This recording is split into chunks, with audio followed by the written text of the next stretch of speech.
దేశం మీద భారతీయ జనతా పార్టీ లేదా భారతీయ జనతా పార్టీ లాంటి ఆలోచనలు ఉన్నవాళ్ళు అధికారం కోసం జమిలీ ఎన్నికల ముసుగులో ఈ దేశాన్ని కబలించాలనుకుంటున్నప్పుడు అత్యంత చారిత్రాత్మకమైన కీలకమైన సందర్భంలో సీతారాం ఏచూరి గారు లేకపోవడం ఈ దేశానికే తీరని నష్టము అని చెప్పి రాహుల్ గాంధీ గారు ఏ ఆలోచన ఏ మాట అయితే చెప్పినరో నేను 100% ఏకీభవిస్తున్నా. రాహుల్ గాంధీ గారికి గాంధీ కుటుంబానికి సీతారాం ఏచూరి గారితో చాలా సన్నిహిత సంబంధాలు ఉన్నాయి. రాహుల్ గాంధీ గారు సీతారాం ఏచూరి గారిని ఒక ఫ్రెండ్గా, గైడ్గా, ఫిలాసఫర్గా, ఒక సిద్ధాంతకర్తగా బాగా ఇష్టపడతాడు. వారు చనిపోయినప్పుడు అమెరికాలో ఉన్న రాహుల్ గాంధీ గారు ఈ అంశాన్ని వారే మనందరికీ చెప్పడం జరిగింది.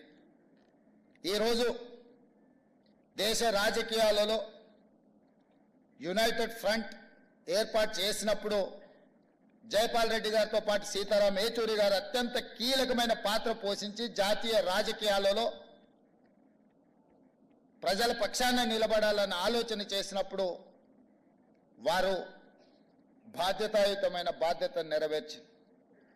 ఇదే కాదు, 2004లో UPA 1, UPA 2 Congress party communist ఇతర రాజకీయ పార్టీలను కలుపుకొని యూపీఏ 1, యూపీఏ 2 ప్రభుత్వాలను ఏర్పాటు చేసి ఫుడ్ సెక్యూరిటీ బిల్ కావచ్చు, రైట్ టు ఎడ్యుకేషన్ యాక్ట్ కావచ్చు, రైట్ టు ఇన్ఫర్మేషన్ యాక్ట్ కావచ్చు, ఉపాధి హామీ పథకం కావచ్చు, ఇవి దేశంలో చాలా విషయాలను సమూలమైన మార్పు తీసుకురావడానికి తీసుకొచ్చిన చట్టాలు. ఆ చట్టాలు తెచ్చిన సందర్భంలో, ఆ చట్టాల మీద చర్చ జరిగిన సందర్భంలో సీతారాం ఏచూరి గారు ఆ ప్రభుత్వ ఏర్పాటులోనే కాదు, పేదలకు అనుకూలమైన food security, right to education act, right to information act, పారదర్శకమైన పరిపాలన అందించాలంటే ప్రభుత్వం తీసుకునే నిర్ణయాలు ప్రజలకు అందుబాటులో ఉంచాలి అని రైట్ టు ఇన్ఫర్మేషన్ యాక్ట్ తీసుకొచ్చినప్పుడు వారు పోషించిన పాత్ర ఈరోజు మనం అందరం గుర్తు చేసుకోవాలి. ఈరోజు సామాన్యుడికి విద్యను అందించాలన్నా ప్రభుత్వం తీసుకుంటున్న నిర్ణయాలు ప్రజలకు తెలవడానికి అవసరమైన సమాచార హక్కు చట్టాన్ని ఈరోజు ప్రజలకు అందించిన యూపీఏ 1, యూపీఏ 2లో సీతారాం ఏచూరి గారు చాలా క్రియాశీలక, చాలా కీలకమైన పాత్ర పోషించింది. అలాంటి సీతారాం ఏచూరి గారు అధికారాన్ని నిలబెట్టుకోవడానికి భారతీయ జనతా పార్టీ తీసుకొస్తున్న రాజ్యాంగ మార్పులు కావచ్చు, రాజ్యాంగ సవరణలు కావచ్చు, రాజ్యాంగ సవరణ పరిపాలన పరమైన అంశం కాదు.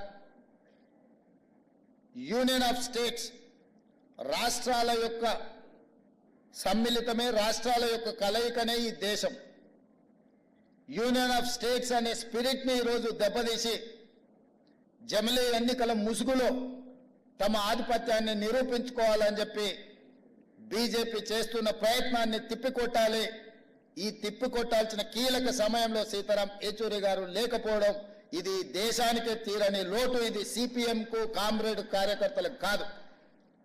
ఈ దేశంలో ప్రజాస్వామ్య మనుగడ సాధించాలి, ప్రజాస్వామిక స్ఫూర్తి కొనసాగాలి, రాష్ట్రాల యొక్క హక్కులను కాపాడాలి, ప్రజల యొక్క జీవన పరిణామాలు మెరుగుపడాలి, ప్రభుత్వం యొక్క విధానాలను ప్రశ్నించడానికి అవసరమైన సందర్భంలో సీతారాం ఏచూరి గారు లేకపోవడం అనేది నిజంగా పేదలకే తీరని నష్టం.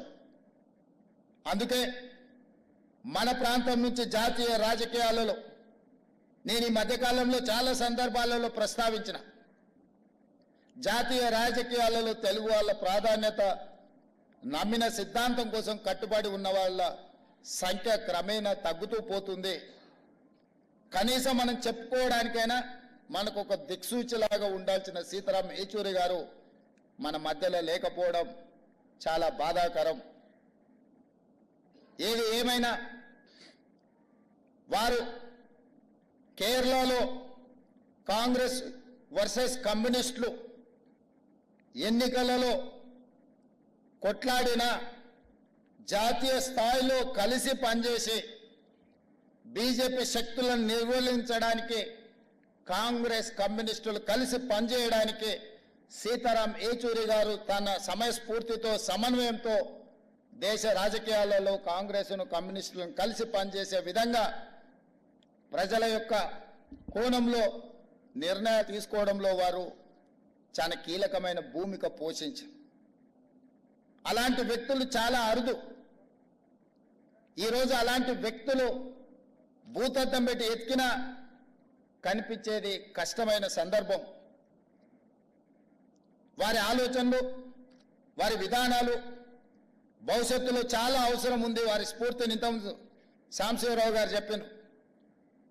వారు మరణించినప్పుడు దేశంలోనే ఉండే అన్ని మీడియా సంస్థలు ఈ దేశంలో ఒక ప్రధానమంత్రి, ఒక గొప్ప స్వాతంత్ర సమరయోధుడు చనిపోతే ఏ విధమైన విశ్లేషణలు, ఏ విధమైన చర్చా కార్యక్రమాలను తీసుకుంటారో సీతారాం ఏచూరి గారు చనిపోయినప్పుడు కూడా అలాంటి విశ్లేషణ, అలాంటి కార్యక్రమాలను తీసుకున్నారు అని అంటే వారి యొక్క కమిట్మెంట్ విద్యార్థి దశ నుంచి స్టూడెంట్ ఫెడరేషన్ ఆఫ్ ఇండియా కార్యకర్త నుంచి జేఎన్యూలో, ఆ తర్వాత రాజ్యసభ సభ్యుడిగా కావచ్చు, సిపిఎం ప్రధాన కార్యదర్శిగా కావచ్చు, లేకపోతే యునైటెడ్ ఫ్రంట్ కావచ్చు, యూపీఏ కావచ్చు, యూపీఏ 1 యూపీఏ 2లో కావచ్చు, వారు చాలా క్రియాశీలక పాత్ర పోషించారు. అలాంటి వారు లేకపోవడం, అలాంటి వారిని కోల్పోవడం ఇది సమాజానికే తీరని నష్టం. ఏది ఏమైనా వారు సూచించిన, వారు పాటించిన సిద్ధాంతాలను ఈరోజు వారిని స్ఫూర్తిగా తీసుకొని కేంద్ర ప్రభుత్వం ఏదైతే జమిలీ ఎన్నికల్ని తీసుకురావాలనే ప్రయత్నం చేస్తుందో, కేంద్ర ప్రభుత్వంలో రవనీత్ సింగ్ బిట్టు కేంద్ర మంత్రి, ఒక కేంద్ర మంత్రి ప్రధాన ప్రతిపక్ష నాయకుడు రాహుల్ గాంధీ గారి మీద వాడిన పదజాలం, నరేంద్ర మోడీ గారు ఖండించకపోవడము, ఆ మంత్రి గారి మీద చర్యలు తీసుకోకపోవడం అనేది బీజేపీ యొక్క ఫ్యాసిస్ట్ విధానాలు ఈరోజు కళ్ళకు కనిపించినట్టుగా మనకు ఉన్నాయి. ప్రధాన ప్రతిపక్ష నాయకుడి మీద వ్యాఖ్యానించే ముందు కేంద్ర మంత్రివర్గంలో ఎవరో సామాన్య కార్యకర్త లేకపోతే వీధి రౌడీనో అలాంటి మాటలు మాట్లాడిందంటే వేరు.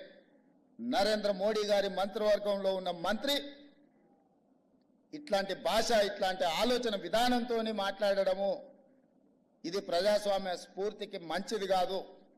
ఇట్లాంటి తప్పుడు విధానాలు,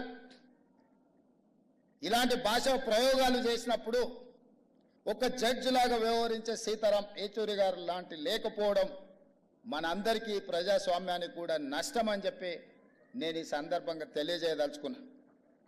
ఏది ఏమైనా జమిలీ ఎన్నికల్ని విభేదించడం, జమిలీ ఎన్నికల్ని ఆ విధానాన్ని వ్యతిరేకించడం, ఈరోజు భాషల మధ్య, ప్రాంతాల మధ్య, మతాల మధ్య చిచ్చుపెట్టి అధికారాన్ని కాపాడాలనుకుంటున్న భారతీయ జనతా పార్టీ విధానాలను సీతారాం ఏచూరి గారి యొక్క ఆలోచనలతో వాటిని నిలువరించాల్సిన బాధ్యత మన అందరి మీద ఉన్నది. ఆ విధానంతో మనం ముందుకు వెళ్దామని తెలియజేస్తూ మీ అందరి దగ్గర సెలవు